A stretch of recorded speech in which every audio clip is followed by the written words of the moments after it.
Academy. Hi friends, welcome to Harish academy. ఈరోజు వార్తలు నిలిచిన జాతీయ, అంతర్జాతీయ, రాష్ట్రీయ అంశాల గురించి, వార్తలు నిలిచిన వ్యక్తులు, అవార్డులు, పుస్తకాలు, మరి క్రీడా సంబంధిత సమాచారం, ఒక్కొక్క అంశాన్ని వివరంగా తెలుసుకుందాం. ఈరోజు ఫస్ట్ టాపిక్ వచ్చేసి ఇటీవల వార్తలు నిలిచిన ఒక సూచి, సామాజిక శత్రుత్వ సూచి, సోషల్ హాస్టిలిటీస్ ఇండెక్స్ అంటారు. ముఖ్యంగా పోటీ పరీక్షలకు ప్రిపేర్ అవుతున్న ఏ ఒక్క అభ్యర్థి అయినా రానున్న పోటీ పరీక్షలను దృష్టిలో ఉంచుకొని ఖచ్చితంగా చదవాల్సిన కొన్ని ముఖ్యమైన అంశాలు ఉంటాయి. అటువంటి ముఖ్యమైన అంశాల్లో కూడా అతి ముఖ్యమైన అంశాలు కొన్ని ఉంటాయి. అందులో వార్తలు నిలిచిన సూచీలు, ఇండిసెస్ కానివ్వండి, వార్తలు నిలిచిన ఎక్సర్సైజెస్, విన్యాసాలు కానివ్వండి, వార్తలు నిలిచిన జాగ్రఫికల్ ఇండికేషన్ ట్యాగ్ సంబంధిత అంశాలు కానివ్వండి, వీటికి ఎక్కువగా ప్రాధాన్యత ఇవ్వండి. ఐఐటీలు కానివ్వండి, వీటి నుండి ఖచ్చితంగా రానున్న పోటీ పరీక్షల్లో ఏదో ఒక ప్రశ్న మనం చూసే అవకాశం ఉంది. సో ఈరోజు వార్తలు నిలిచిన ఒక సూచి, సామాజిక శత్రుత్వ సూచి 2020, సోషల్ హాస్టిలిటీస్ ఇండెక్స్ 2020. ఏదైనా ఒక సూచి వార్తల్లోకి వచ్చినప్పుడు ఆ సూచికి సంబంధించిన కన్సర్న్డ్ ఇయర్ని గుర్తుపట్టండి. ఈ సూచి 2020 పేరుతో విడుదలైంది. సామాజిక శత్రుత్వ సూచి 2020, మనం 2022లో ఉన్నాం. అంటే 2022 సంవత్సరంలో విడుదలైన ఈ సూచి 2020 నాటి పరిస్థితులను ఆధారంగా రూపకల్పన చేయబడిన సూచి. ఎప్పుడైనా ఒక సూచి వార్తలోకి వస్తే ఆ టైటిల్ చూశాక, కన్సర్న్ ఇయర్ గుర్తుంచుకున్నాక నెక్స్ట్ పాయింట్ ఏం ఫోకస్ చేయాలంటే, వార్తలు నిలిచిన ఆ సూచిని విడుదల చేసిన అంతర్జాతీయ సంస్థ ఏంటి. ఈ సూచిని విడుదల చేసిన అంతర్జాతీయ సంస్థ పేరు Pew research center. Pew research center. ఈ సంస్థ యొక్క హెడ్ క్వార్టర్ ఎక్కడుంది? నెక్స్ట్ పాయింట్ మనం గుర్తుంచుకోవాల్సిందేంటి, హెడ్ క్వార్టర్ ఎక్కడ అంటే Washington DC. Washington DC head క్వార్టర్గా పనిచేస్తున్న ప్యూ అనే ఒక సంస్థ, ఒక పరిశోధన సంస్థ, ప్యూ రీసెర్చ్ సెంటర్ వారు 2020 నాటి సంవత్సరం ఏదైతే ఉందో 2020 సంవత్సరం నాటి పరిస్థితులను ఆధారంగా చేసుకొని విడుదల చేసిన ఒక సూచియే సామాజిక శత్రుత్వ సూచి. మరి ఈ సూచీలో ఏ అంశాల ఆధారంగా ప్రపంచ దేశాలకు ర్యాంకింగ్స్ ఇచ్చారంటే, మోస్ట్ ఇంపార్టెంట్, మతం ప్రాతిపదికన సామాజిక శత్రుత్వం ఏ దేశాల్లో ఎక్కువగా ప్రబలుతోంది, మతం ఆధారంగా సామాజిక శత్రుత్వం ఏ దేశాల్లో ఎక్కువగా ఉంటుంది అనే అంశాన్ని ఆధారంగా చేసుకొని, ప్రామాణికంగా తీసుకొని, ఇండికేటర్గా తీసుకొని ప్యూ రీసెర్చ్ సెంటర్ వారు విడుదల చేసిన ఈ సూచీలో భారతదేశం ఫస్ట్ పొజిషన్లో ఉంది. ఇక్కడ గుర్తుంచుకోండి, ఏదైనా ఒక సూచీలో టాప్ పొజిషన్లో ఉంటే మనం చాలా వరకు హర్షిస్తాం, సంతోషపడతాం. కానీ కొన్ని సూచీల్లో టాప్ పొజిషన్లో ఉండొద్దు, బాటంలో ఉండాలి. ఈ సూచీలో బాటంలో ఉండాలి. కానీ ఈ సూచీలో భారతదేశం టాప్లో ఉంది. మతం ప్రాతిపదికన సామాజిక శత్రుత్వం ఎక్కువగా ఉన్న దేశాల జాబితాలో భారతదేశం యొక్క స్థానం ఎంత అంటారు ఎగ్జామినేషన్లో. So first position. మన చుట్టూ దేశాలు ఏవైతే ఉంటే పాకిస్తాన్, ఆఫ్ఘనిస్తాన్ కంటే కూడా మనం ముందున్నాం. సో భారత్ యొక్క స్కోర్ 9.4. సో ర్యాంక్ వచ్చేసి ఫస్ట్. సెకండ్ పొజిషన్లో నైజీరియా, థర్డ్ వచ్చేసి Afghanistan, next fourth Israel, next fifth Mali, and next Somalia, seventh పొజిషన్లో పాకిస్తాన్, ఎయిత్ పొజిషన్లో ఈజిప్ట్, అండ్ నైన్త్ పొజిషన్లో లిబియా, అండ్ 10th పొజిషన్లో సిరియా. ఈ సూచీకి సంబంధించి భారతదేశం ఫస్ట్ పొజిషన్. స్కోర్ కూడా గుర్తుంచుకోండి, అవుట్ ఆఫ్ 10 స్కోర్కి 9.4 వచ్చిందంట. సో ఈ సూచీలో ఎవరికైతే తక్కువ స్కోర్ వస్తుందో ఆ స్కోర్ తక్కువగా ఉన్న దేశాలు బాటంలో ఉంటాయి. కానీ భారతదేశానికి ఎక్కువ స్కోర్ వచ్చింది, టాప్లో ఉంది. అంటే ఇక్కడ నెగిటివ్ ఇండెక్స్ ఇది యాక్చువల్గా. సో ఇది పాజిటివ్ ఇండెక్స్ కాదు, నెగిటివ్ ఇండెక్స్లో టాప్ ఉండడం అనేది గొప్ప విషయం కాదు. సో ఇది గుర్తుంచుకోండి, మతం ప్రాతిపదికన సామాజిక శత్రుత్వం ఎక్కువగా ఉన్న దేశాల్లో భారతదేశం ఫస్ట్. సోషల్ హాస్టిలిటీస్ ఇండెక్స్ అన్న లేదా సామాజిక శత్రుత్వ సూచి అన్న ఒకటే. ఇటువంటి అంశాలపైన ఎగ్జామినేషన్లో ఎక్కువగా క్వశ్చన్స్ ఫోకస్ చేస్తున్నారు. రానున్న ఏపీ గ్రూప్ 1 ఎగ్జామినేషన్ కానివ్వండి, లేదా రానున్న ఏపీ ఎస్ఐ కానిస్టేబుల్ ఎగ్జామినేషన్ కానివ్వండి, తెలంగాణ రాష్ట్రంలో రానున్న గ్రూప్ 4 నోటిఫికేషన్కి సంబంధించిన ఎగ్జామినేషన్, గ్రూప్ 4 నోటిఫికేషన్ వచ్చింది మనం. సో ఇటీవల చూసాము. రానున్న ఏదైతే ఉంటుందో ఎగ్జామినేషన్ ఏప్రిల్ మేలో ఉంటుంది. అందులో కానివ్వండి, టీఎస్ఎల్పిఆర్బికి సంబంధించి ఎస్ఐ కానిస్టేబుల్ మెయిన్స్లో కానివ్వండి, రానున్న గ్రూప్ 2, గ్రూప్ 3 ఎందులో అయినా కూడా గుర్తుంచుకోండి, సూచీలపైన ఖచ్చితంగా క్వశ్చన్స్ వస్తాయి. మీకు ఇప్పటికే mission 100 GVK study circle app, GVK study circle యాప్ని ఇప్పటి వరకు ఇన్స్టాల్ చేసుకునే వారు ఎవరైనా ఉంటే ఇప్పుడే ఇన్స్టాల్ చేసుకోండి. అందులో మిషన్ 100 అనే ఒక కాన్సెప్ట్ తీసుకొచ్చాను.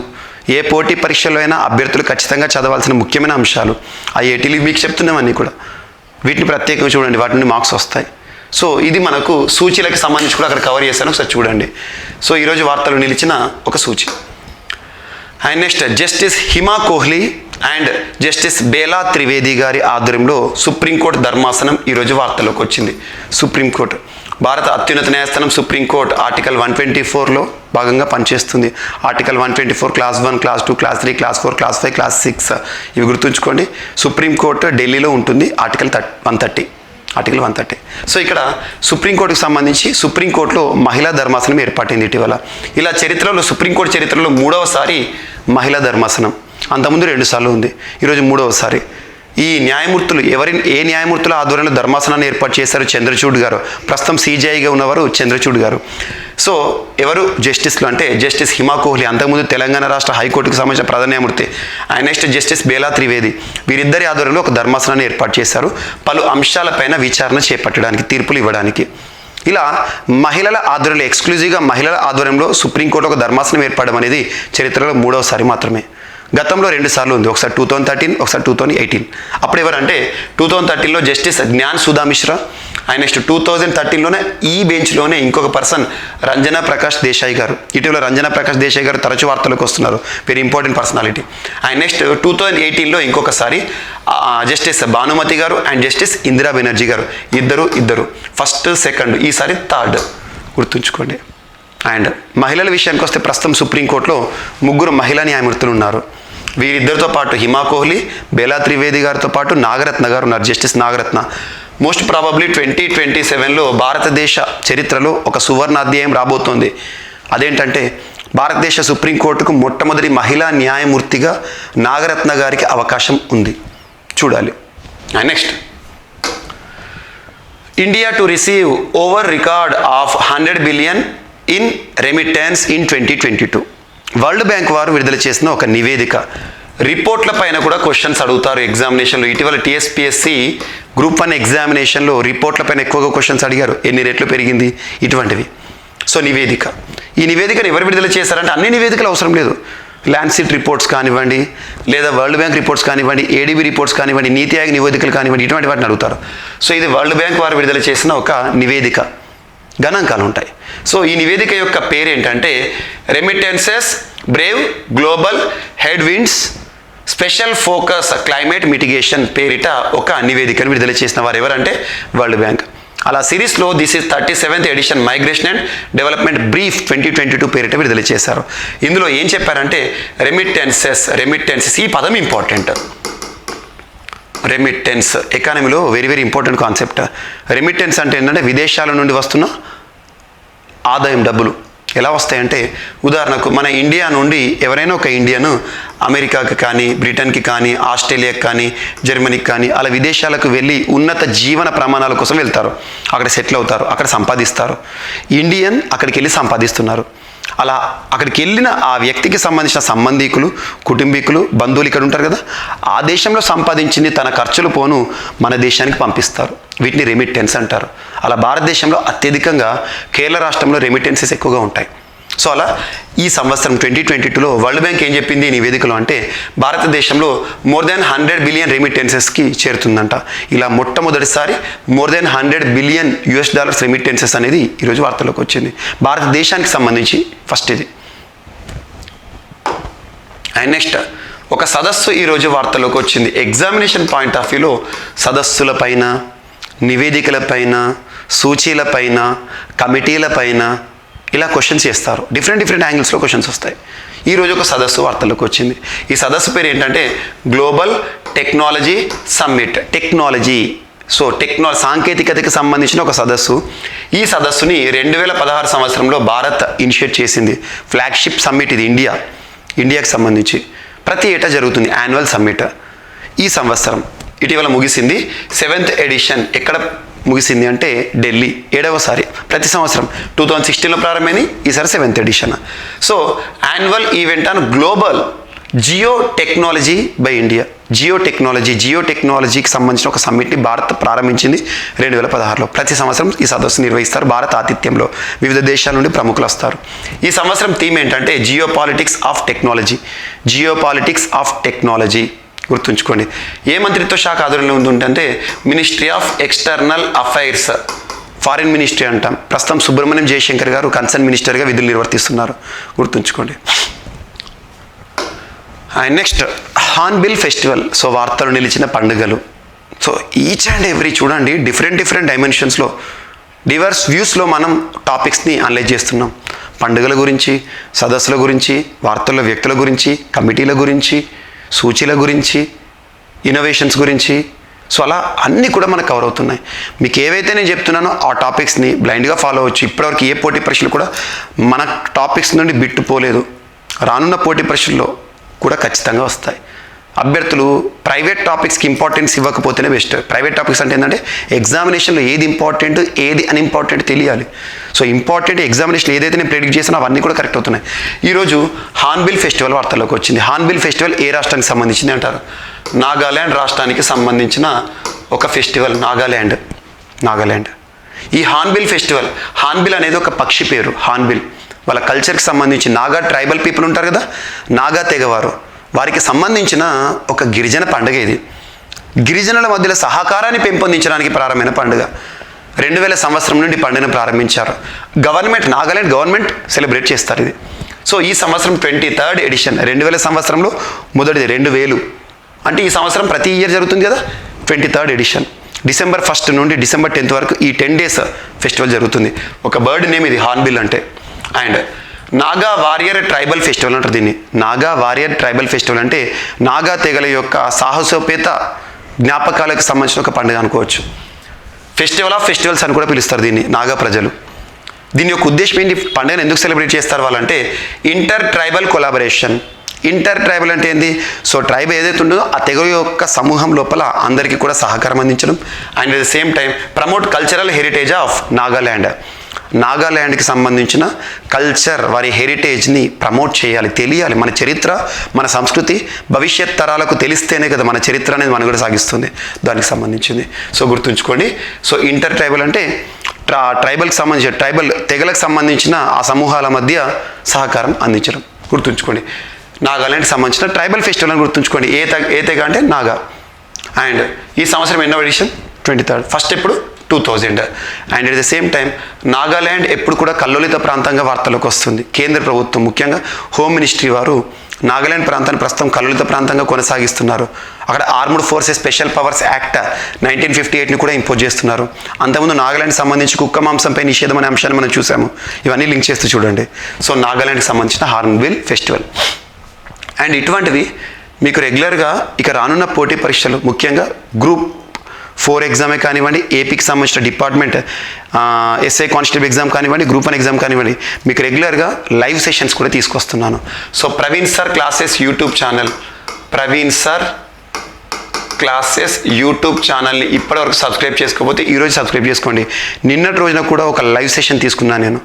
సో ఈ యూట్యూబ్ ఛానల్లో మీకు రెగ్యులర్గా లైవ్ సెషన్స్ ఎక్కువగా ఇస్తున్నాను. సో సబ్స్క్రైబ్ చేసుకోండి, రెగ్యులర్గా అప్డేట్ అవుతూ ఉండండి. So Praveen sir classes YouTube channel. And next ఈరోజు వార్తలకు వచ్చిన మొట్టమొదటిసారి నిర్వహిస్తున్న ఒక పండుగ, first ever tribal winter festival. ముఖ్యంగా గుర్తుంచుకోండి, వింటర్ సీజన్ మనం చూస్తున్నాం. జమ్మూ కాశ్మీర్లో చిల్లాయ్ సీజన్ అంటాం మనం, చిల్లాయ్ సీజన్. సో చిల్లాయ్ అతి శీతల ప్రాంతం జమ్మూ కాశ్మీర్. డిసెంబర్, జనవరి మాసంలో జమ్మూ కాశ్మీర్లో మొత్తం కూడా మంచు పడుతూ ఉంటుంది. అద్భుతమైన వాతావరణం, చాలామంది టూరిస్ట్ అట్రాక్టివ్ డెస్టినేషన్గా ఉంటుంది. అటువంటి చిల్లాయ్ సీజన్ ప్రారంభమైంది. And at the same time ఇక్కడ మనం చూస్తే మొట్టమొదటిసారి జమ్మూ కాశ్మీర్లో ప్రభుత్వం వారు నిర్వహిస్తున్న ఒక పండుగ ట్రైబల్ వింటర్ ఫెస్టివల్. ఎక్కడ ప్రారంభించారు అంటే బందీపోరా డిస్టిక్లోని ఒక ప్రాంతం కెస్టాన్ అనే ఒక విలేజ్లో ప్రారంభించారు. దీని యొక్క ఉద్దేశం, ఈ పండుగ యొక్క ఉద్దేశం ఏంటంటే to educate the people about home stays, horse back riding and hotel management. So వారికి సంబంధించి ఆ ప్రాంతానికి సంబంధించిన అవగాహన కల్పించడం అనేది ఈ పండుగ యొక్క ఉద్దేశం. అంతకుముందు జమ్మూ కాశ్మీర్ సంబంధించి బంగస్ వ్యాలీ ఫెస్టివల్ కానివ్వండి, కీర్ భవానీ మేళా కానివ్వండి, ఇవన్నీ మనం డిస్కస్ చేసాం. అండ్ నెక్స్ట్ ఈరోజు వార్తల్లో నిలిచిన హర్యానా రాష్ట్రానికి సంబంధించిన ఒక పండుగ. సో నిరోగి హర్యానా పండుగ కాదు, ఒక పథకం. నిరోగి హర్యానా అనే ఒక పథకం, ఒక స్కీమ్, ఒక హెల్త్ స్కీమ్ వార్తలోకి వచ్చింది. నిరోగి హర్యానా రాష్ట్రానికి సంబంధించి ప్రస్తుతం హర్యానా రాష్ట్రానికి మనోహర్ లాల్ ఖట్టర్ గారు ముఖ్యమంత్రిగా విధులు నిర్వర్తిస్తున్నారు. బీజేపీ ప్రభుత్వం పరిపాలనలో ఉంది. ఈ ప్రోగ్రామ్ యొక్క ఉద్దేశం ఏంటంటే free health checkups and required medical treatment to the beneficiaries. Haryana రాష్ట్రంలోని ఎవరైతే దారిద్ర్య రేఖకు దిగువన ఉన్నారో, ఎవరైతే వైట్ రేషన్ కార్డు లాంటి ప్రత్యేక సౌకర్యాలు కలిగి ఉన్నారో వారికి ఇంటి వద్దకి వచ్చేసేసి డయాగ్నోసిస్ చేయడం, ఏదైనా వ్యాధులు కనుక ప్రబలినట్లయితే వాళ్ళకి కావాల్సిన మెడిసిన్ సపోర్ట్ ఇవ్వడం, ఇది ఈ ప్రోగ్రాం యొక్క ఉద్దేశం. నిరోగి హర్యానా అంటే ఎటువంటి రోగాలు లేకుండా హర్యానాని తీర్చిదిద్దడం. ఇక్కడ హర్యానా రాష్ట్రం అంటున్నాను కాబట్టి హర్యానా రాష్ట్రం ఇటీవల తరచూ వార్తలకు వస్తుంది. హర్యానా రాష్ట్రం దేశంలోనే మొట్టమొదటి అనే అంశంతో చాలాసార్లు వార్తలకు వచ్చింది. ఉదాహరణకు తీసుకుంటే దేశంలోనే మొట్టమొదటి ధాన్యపు ఏటీఎం, గ్రెయిన్ ఏటీఎం అనే ఇనిషియేటివ్ కానివ్వండి, ఇవన్నీ కూడా ఇంపార్టెంట్. అండ్ నెక్స్ట్ ఉత్తరప్రదేశ్ రాష్ట్రానికి సంబంధించి 1 డిస్టిక్ 1 స్పోర్ట్ అనే ఒక ఇనిషియేటివ్ వార్తలకు వచ్చింది. 1 డిస్టిక్ 1 స్పోర్ట్, 1 డిస్టిక్ 1 స్పోర్ట్ అంటే ఒక జిల్లా ఒక ఆట. కామన్గా ఈ ప్రోగ్రామ్ ఇప్పటివరకు 1 డిస్టిక్ 1 ప్రోడక్ట్ ఇటువంటి మనం చూసాం. ఈరోజు 1 డిస్టిక్ 1 స్పోర్ట్ అంట. ప్రతి జిల్లాలో కూడా ఒక్కొక్క క్రీడను అభివృద్ధి చేయడం అన్నట్టు. అవి కూడా ఇండిజినస్ స్పోర్ట్స్, మన భారతీయ సంస్కృతిలో భాగమైన క్రీడలు ఏవైతే ఉంటాయో వాటిని ఎంకరేజ్ చేయాలని చెప్పేసి ఒక్కొక్క జిల్లా కేంద్రంగా ఒక్కొక్క క్రీడకు ప్రాధాన్యత ఇస్తూ అభివృద్ధి చేయడం అనేది ఈ ప్రోగ్రామ్ యొక్క ఉద్దేశం. ఉత్తరప్రదేశ్ రాష్ట్ర ముఖ్యమంత్రి యోగి ఆదిత్యనాథ్ గారు నిన్నటి రోజున ప్రారంభించారు. And next WHO, world health organisation, ప్రపంచ ఆరోగ్య సంస్థ, యునైటెడ్ నేషన్స్ సంబంధించిన అనుబంధ సంస్థ, ఐక్యరాజ్య సమితికి సంబంధించిన అనుబంధ సంస్థ కాబట్టి హెడ్ క్వార్టర్ కావాలి. WHO ముఖ్యంగా కరోనా విపత్కర పరిస్థితుల కాలంలో రెగ్యులర్గా వార్తలోకి వచ్చింది. WHO యొక్క హెడ్ క్వార్టర్ ఎక్కడ అంటే జెనీవా, స్విట్జర్లాండ్. టెడ్రస్ అదనం గారు ప్రస్తుతం హెడ్గా ఉన్నారు. WHO ఏం చేశారంటే ఇటీవల ఏదైనా వ్యాధులకు సంబంధించి నేమ్స్ని డిక్లేర్ చేయడం, రీనేమ్ చేయడం అనేది WHO యొక్క బాధ్యత. ఈరోజు మంకీ పాక్స్ అనే ఒక వ్యాధి గురించి మనం వింటూనే ఉన్నాం. భారతదేశంలో మొట్టమొదటి మంకీ పాక్స్ కేసు కేరళలో నమోదైంది. ప్రపంచవ్యాప్తంగా మంకీ పాక్స్ కేసులు అని చెప్పేసి లాస్ట్ ఒక 2 months బ్యాక్ చాలా చర్చ జరిగింది. ఇప్పుడు కొంచెం తగ్గింది. అటువంటి మంకీ పాక్స్, మంకీ పేరుని వాడకండి, మంకీ పాక్స్ అనే పేరు వాడకండి అని మంకీ పాక్స్ వ్యాధిని ఆ పేరుని మార్చింది. ఇప్పటి నుండి మంకీ పాక్స్ అని పిలవద్దంట, ఎంపాక్స్ అని పిలవాలి. ఎంపాక్స్ ఎందుకంటే రేసిజం ఇన్వాల్వ్, రేసిజం అంటే మన జాతికి సంబంధించిన పదం. And at the same time discrimination కన్సర్న్స్ని దృష్టిలో ఉంచుకొని WHO ఈ నిర్ణయాన్ని తీసుకుంది. మంకీ పాక్స్ పేరు మార్పు ఏంటంటే ఎంపాక్స్. అండ్ ఈరోజు ఇన్నోవేషన్, సైన్స్ అండ్ టెక్నాలజీ సంబంధించిన వార్తలు ఇచ్చిన కొన్ని అంశాలు. mRNA మలేరియా టీకాల వృద్ధి అనే అంశం వార్తలకు వచ్చింది. mRNA మెసెంజర్ RNA టీకాల వృద్ధి అనేది డిఫరెంట్గా, ఎక్కువగా టీకాలు అనేవి మనకు DNA బేస్డ్, RNA బేస్డ్ అని చెప్పేసి చూస్తూ ఉంటాం. అలా mRNA బేస్డ్ ప్రాణాంతక మలేరియాపై పోరులో మానవాళికి వజ్రాయుధాలుగా ఉపయోగపడే అవకాశం ఉన్న 2 mRNA టీకాలను అమెరికాలోని జార్జ్ వాషింగ్టన్ విశ్వవిద్యాలయ శాస్త్రవేత్తలు తాజాగా అభివృద్ధి చేశారు. ఇది ఇంపార్టెంట్. ఇక్కడ అమెరికాలోని జార్జ్ వాషింగ్టన్ యూనివర్సిటీ శాస్త్రవేత్తలు అవి వ్యాధి సోకకుండా అడ్డుకోగలవని, వ్యాధిని నివారించగలవని వారు వెల్లడించారు. మలేరియా పరాన్నజీవి జీవిత చక్రాన్ని ధ్వంసం చేయడం ద్వారా అవి పనిచేస్తాయని తెలిపారు. మానవ శరీరంలో పరాన్నజీవి కదలికలకు దోహదపడే ప్రోటీన్ను కూడా ఓ టీకా లక్ష్యంగా చేసుకుంటుందని ప్రారంభించారు. mRNA బేస్డ్ ఎవరు? జార్జ్ వాషింగ్టన్ విశ్వవిద్యాలయం. ఇటువంటి SNTలో మీకు ఇంపార్టెంట్. అండ్ నెక్స్ట్ ఇటీవల మనం జన్యు మార్పిడి ఆవాలు అనే ఒక అంశం చూసాం. మొట్టమొదటి జన్యు మార్పిడి లేదా మనము ప్రత్యేకంగా మార్పిడి చేయబడిన మనకు GM మస్టర్డ్ అని చెప్పేసి మనం చూసాము. సో జెనెటికల్లీ మాడిఫైడ్ మస్టర్డ్, దానికి సంబంధించి సుప్రీంకోర్టు ఒక క్వశ్చన్ చేసింది. జన్యు మార్పిడి ఆవాల పంటకు పర్యావరణ అనుమతి ఇప్పుడు అవసరమా అని క్వశ్చన్ చేసింది అత్యున్నత న్యాయస్థానం కేంద్రాన్ని. అలా చేయకపోతే దేశానికి ఏమైనా విపత్తా, ఇప్పుడు ఎందుకు అనుమతులు ఇవ్వాలి, అవసరం అసలు ఇది అని చెప్పేసి క్వశ్చన్ చేశారు. జన్యు మార్పిడి పంటల వల్ల పర్యావరణం కలుషితమవుతుందనే ఆందోళన వ్యక్తమవుతున్న ఈ నేపథ్యంలో కేంద్ర ప్రభుత్వాన్ని గత గురువారం సుప్రీంకోర్టు 2 అంశాలపై ప్రశ్నించింది.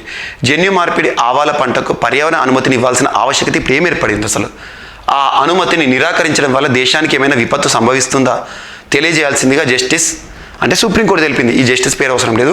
జన్యు మార్పిడి వ్యవస్థల విడుదలను నిలిపివేయాలని కోరుతూ సామాజిక కార్యకర్తలు కొంతమంది కంప్లైంట్ చేశారు. దానిపైన ఈ క్వశ్చన్ చేశారు. కామన్గా GM క్రాప్స్కి చాలా వరకు నెగిటివ్ షేడ్స్ ఉంటాయి. పర్యావరణానికి సంబంధించి హానికరమని, ఆహారానికి సంబంధించి మనం తీసుకుంటే హానికరమని చాలా వరకు భిన్న కోణాలు ఉన్నాయి, డైవర్స్ వ్యూస్ ఉన్నాయి, విభిన్న కోణాలు ఉన్నాయి. దాన్ని దృష్టిలో ఉంచుకొని ఇప్పుడు దీన్ని అమలు చేయాల్సిన ఆవశ్యకత ఏమొచ్చింది, ఇప్పుడు ఒకవేళ దానికి అనుమతులు ఇవ్వకపోతే మన విపత్తు తలెత్తుతుందా, ఎందుకు ఇంత ఇమీడియట్గా అని చెప్పేసి క్వశ్చన్ చేశారు.